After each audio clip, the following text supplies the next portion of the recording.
dear beloved, Boss Mike Cervera. So ngayon mga kababayan, eto na. Oo, ha? Eto na ho mga kababayan. Naku po. Oo, yari na. Magkakakontrahan na ng demanda. Pasok! Ko na ang mga kuha ng CCTV sa loob ng Senado na Nako. magkabarilan noong Miyerkules. Ayan na. Bago yan, naglabas din ng body cam footages ng NBI kung saan nahagip ang inarestong driver ng ahensya. At sa video, kitang wala siyang dalang kahit anong armas. Oh. Live mula sa Ayan mga kababayan ha. Natalakay na natin ito kahapon pero kulang yon. Ngayon mga kababayan, nakita nga ho itong driver na kanilang hinuli ng Senado at sinampahan ng kaso itong driver ng NBI, nakita naman pala doon sa GSIS building, wala naman pala doon sa Senate building. Paanong sinasabi nila na yan daw po ay nandoon sa Senate building at namaril daw? Sinasabi nga po rito na wala hong dalang baril. Nahagip ho ng camera nahagip ng camera, nakita na walang dalang baril. Tuloy. Daluyong. Nasa frontline na balita niyan si Gio Robles. Gio, anong nilalaman ng mga bagong video sa nangyaring barilan sa Senado? Yan na.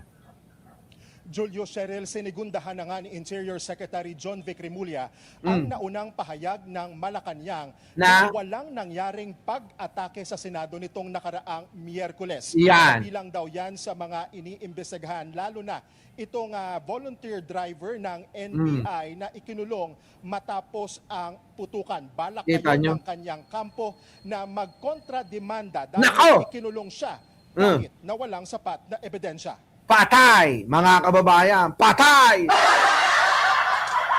Paano na ngayon ito? Di ba? Paano na ngayon? Kontra-demanda na. Kinulong nyo yung NBI driver ng NBI. Nang walang sapat kayo na ebidensya. Yari kayo ngayon. Kontra-demanda ito. Dapat ang idemanda dyan si Mao Zedong. Si Mao Aplaska, lagot ka. Lagot ka, bistado kayo ngayon, ano? Makikita ko dito mamaya sa mga body cam at sa iba pang mga CCTV na talagang etong kanilang idinimanda, hinuli, ikinulong, mga kababayan, inosente. So kontra-demanda na ito. Magdidemandahan na, mga kababayan, ano? Ito na. Sa body camera footage na ito nakuha noong May 13, ayan na. kita ang volunteer driver ng NBI na si Mel Oragon sa 5th floor ng GSIS building kasama ang ibang ahente. Paano nangyari yun mga kababayan? Nasa 5th floor ng GSIS building.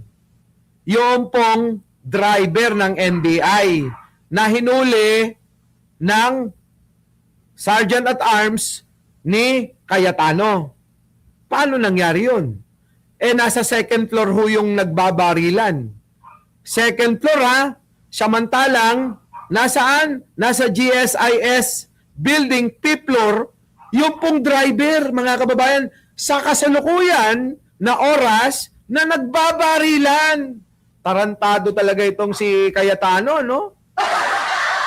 Napakawalang yan mga kababayan nitong mga taga-Senado. Grabe kayo ngayon, no? Paano?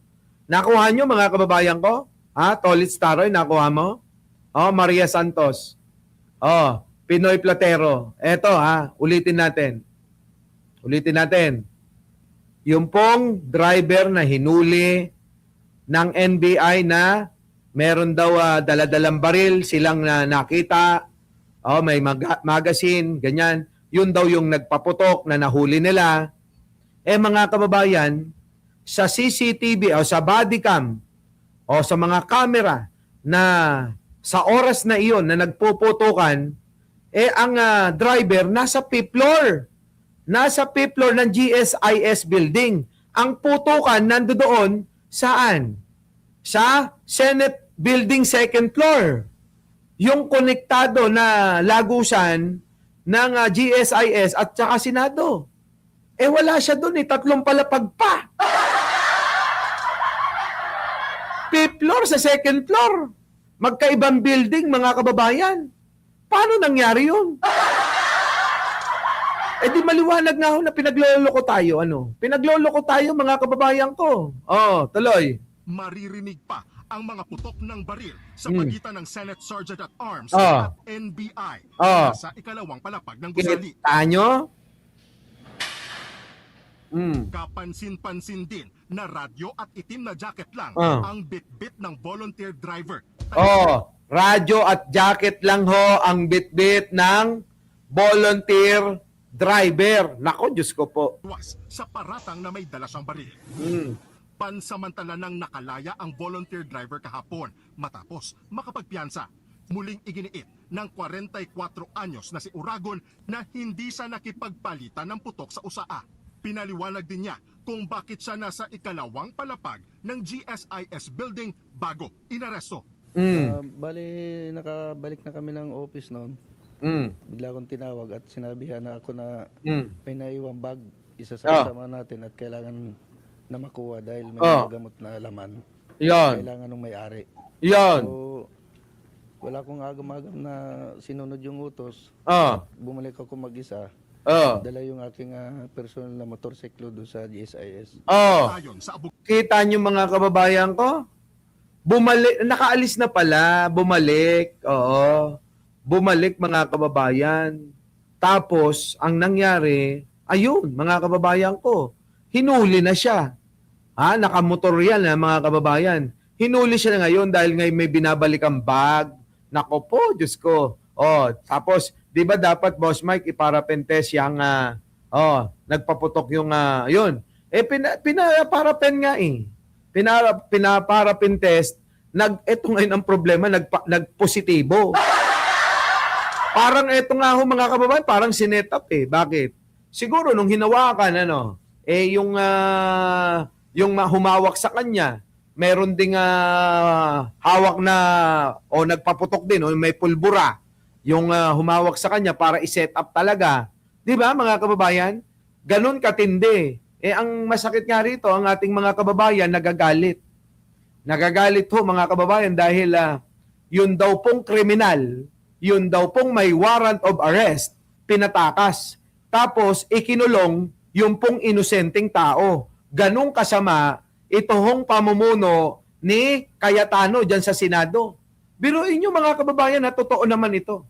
Sabi ng mga netizen, sub-anihilasyon. Oo. Yung pong kriminal na tao na si Bato de la Rosa, pinatakas nila. Samantalang ito, inosente, ikinulong, mga kababayan, ng mga putang ina. Diba, diba? Oh, under attack ko no. Yan na nga yun. abogado ni Uragon, pinag-aaralan nilang magsampa ng reklamo sa mga umaresto sa kanya sa ikalawang palapag Yan na. ng GSIS building. Kita nyo, patay ka dyan. Oh, dapat yan idemanda nyo. Demanda mo, kuyang. Sige na. Oh. Dumepensa rin ang abogado kaugnay sa pagpopositibo ni Uragon sa paraffin test. Nako. Inconclusive daw yan dahil posibleng kaya lang siya nagpositibo dahil malapit siya sa pinangyarihan ng barilan. Kinwestiyon din ng kampo ni Uragon ang reklamong direct assault na isinampa laban sa kanya. Oh, malabo na yun. Hindi na yun, hindi na yun Luis Macmelo ni magpa-prosper, A. Valdez Violeta, Lolita Batiles. Nila, wala itong basihan. Civil yung kanyang pakipag-usap sa umaresto sa kanya nung time na yun. So, kaya gusto rin namin maimbestigahan ulit ito para malaman talaga kung ano yung basis ng prosecution para i-push yung kaso na to. Hindi tuluyang isinasara ng NBI ang posibilidad na balak gamiting escape route ang GSIS building kay Senator Bato de la Rosa. Nako, yun naman pala yun. Natalakay na rin ho natin yan eh. Na pala plano talaga na gawing daanan o lagusan para makatakas si Bato de la Rosa yung pong papunta ng GSIS building. Walang diretsahang kumpirmasyon, inihalin tulad ni NBI Director Melvin Matibag Na? sa Senado sa isang lugar na may maraming posibleng lagusan. Nako. Kanya, 8 entry points ang maaaring gamitin mula sa Senado patungo sa kadugtong nitong GSIS Nako building po. bukod pa sa pangunahing gate ng complex.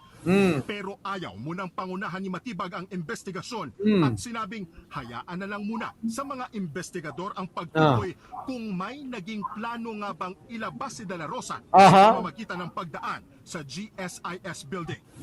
Una nang may lumabas na ulat na may naganap o manong rehearsal para sa posibleng pagtakas ng anilay puganteng senador. I cannot confirm na gagawin nila yon, but the Senate is a good escape route. No. That no? Kasi Ayun pala talaga, no? Oo. Talagang gagawin nila, dadaanan po talaga nila yung GSIS daw talaga. Doon dadaan si Bato. Alam nyo ang problema kasi, ang problema mga kababayan, alam nyo, pinipilit kasi nila na si Bato protektahan, na nakakapagtaka, na dapat sinusuko nila, di ba? Kaya alam nyo mga kababayan, sa mga nangyaring ito, kahit mga, kung sino-sino na lang ho ang nambabas sa Senado. Oo. Kung sino-sino, mga kababayan, ang nambabas, Raimundo Villanueva, Lan E, wala, pati pari ho eh. Alam nyo ba yon? Pati pari, mga kababayan, LB, Sinaida, Bergonya, pati pari, galit na rin sa kanila eh. yung GSIS, Senate to GSIS is a good entry point. That's possibility, but am I saying that they're gonna do it? It is a possibility, factually. If you look at the layout of the building, pwede talaga. Samantala, kinumpirma ng NBI na may lead na sila sa Yan na. posibleng Yan yung tinatanong mo, Belen Reyes, May lead na raw ang NBI. kinaroroonan ni De La Rosa. Pero nang tanungin kung sa Pilipinas pa ba ang senador, tumangging magbigay ng dagdag na detalye si Matibag. Mas mabuti raw na tanungin pa rin si Senator Robin Padilla na huling nakasama ni De La Rosa.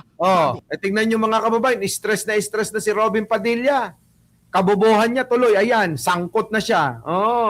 Sige. At pagkatapos umalis ng Senado, Well, it's the job of the law enforcement and NBI being the law enforcement, talaga monitoring kami at hahanapin natin. Nako. There is a valid warrant of arrest. He is now considered fugitive from justice. bumuelta rin si Matibag sa apela ni Senate President Alan Peter Cayetano sa Yan. Ombudsman na Yan ang gusto namin, palaban, di ba? Labanan mo. suspindihin siya matapos patawan ng 6 na buwang suspensyon na walang sweldo si Senate Sergeant at Arms Aplaska. Nako. Ayon kay Matibag, bakit hindi muna suspendihin si Cayetano? I think si Senator Alan Peter Nako. at the end of the day. Nako, Cayetano. Dapat talaga ikaw muna masuspindik kinang ina mo. Mga kababayan no? Si Cayetano dapat muna ang masuspindi dahil siya, under niya yung mga nangyayari, Teresita Tan, Flor Castellan, di ba? JC. Dapat si Cayetano muna kasi siya yung sinusunod ng lahat dyan. Siya yung sinunod ni Mau Aplaska. Lahat sa kanya galing yung mga mga instruction kung paano gagawin. Lahat. Kita nyo ngayon nagtuturo si Cayetano. Itinuturo si Melvin Matibag. Nako. Actually, most of the time of the day, he will pray. So, sabi nga, ano ba yung kanta na God is watching us eh. So, that is between you and your God kung ano yung nangyari talaga. Bago yan, nauna na ring bumuelta si Matibag sa pahayag na ito kahapon ni Senate President Cayetano. Nako. During my watch, hindi nyo natibag ang Senado. O, kita nyo? Now, kung During your watch, wait ka lang. Nagmamadali ka masyado eh. Mahalaga, nag-convene na kayo, okay na yun. Pero wait ka lang, Cayetano. if I remain or kung papalitan ako, sana hindi matibag ang Senado.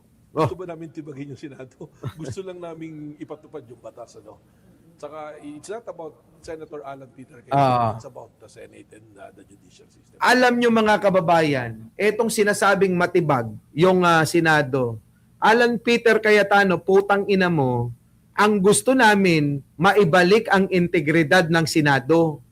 Habang nandiyan ka, gago ka, sira ulo mo, nawawalan ng kredibilidad yan. Diba? Hindi mo maibabalik ang tiwala ng tao sa panunungkulan mo bilang Senate President dyan sa Senado, tandaan mo yan. Ang mga tao may pagdududa sa'yo. DDS man yan, Pinklawan man yan, loyalista man yan. Lahat yan may pagdududa sa katauhan mo. Ikaw yung tao na kung saan ka madikit doon ka nagsisiksik, hunyango ka Di po ba? Walang ibang titibag. Ikaw lang yan. Ikaw lang ang nakakatibag. Ikaw lang nakakasira ng Senado. Kayo sinasabi mong nais tibagin yan. Hindi. Ang nais namin, ibalik ang kredibilidad.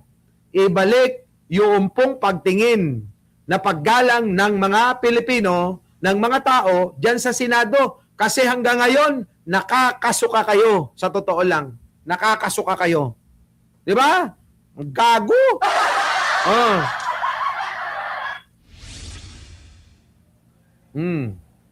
Tingnan nyo mga kababayan. Sa sobrang buwisit na nga, tingnan nyo to mga kababayan.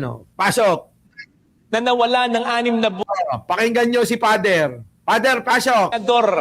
Na nawala ng 6 na buwan. Biglang sumulpot. Wala daw kinalaman sa botohan.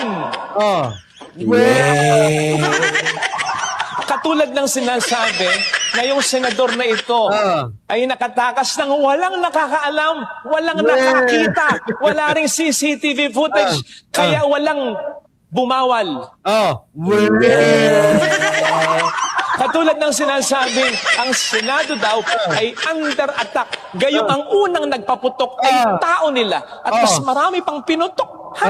Tapos pagkatapos ay nagkatipon pa, kumain pa, nagkwentuhan at nagkatawanan pa. Naku, baka naman magalit yung nagsabi sa inyo ng hindi kita iiwan kahit kailan. Kasi baka sabihin ninyo, kinukumpara ko kayo sa mga senador na pinagmumukha tayong tanga. Oo nga. Grabe na mga kababayan talaga to si Father no? Sabi ni Bato, ikaw yung Sergeant at Arms na ng panahon ni Tito Sen, di ba? Bakit ba pinapasok ang mga NBI? Pinagagalitan yung Sergeant at Arms, yung pinalitan ni Mau Aplaska, di ba? Ako. Ikaw, Sergeant at Arms. Ako. Ibubuwis ko ang buhay ko sa'yo. Hindi ka lang magalaw rito sa loob ng Senado. Narinig na namin yung Bato. Yung sinabi mo yan kay Digong. Sabi mo, iaalay ko ang buhay ko kay Digong kahit nasaan siya, sasamahan ko siya. Ano nangyari doon sa sinasabi mong sasamahan mo si Digong? Kaya alam nyo mga kababayan, etong mga mapangako, etong sila Bato de la Rosa, wag hong pinaniniwalaan yung mga sinasabi nila. Puro lang ho yan mga kababayan, puro salita lang na salita, pero wala namang ginagawa. Di ba, Father? Pakinggan uli natin si Father. Senador na nawala ng 6 na buwan, biglang sumulpot. Wala daw kinalaman sa botohan. Katulad ng sinasabi na yung senador na ito ay nakatakas ng walang nakakaalam, walang nakakita, wala ring CCTV footage, kaya walang bumawal. Katulad ng sinasabi, ang Senado daw ay under attack. Gayong ang unang nagpaputok ay tao nila at mas marami pang pinutok. Tapos pagkatapos ay nagkatipon pa, kumain pa, nagkwentuhan at nagkatawanan pa. Naku, baka naman magalit yung nagsabi sa inyo ng hindi kita iiwan kahit kailan. Kasi baka... Kaya na! Tigilan nyo nga kami, Tigilan nyo kami. Our beloved Boss Mike Cervera.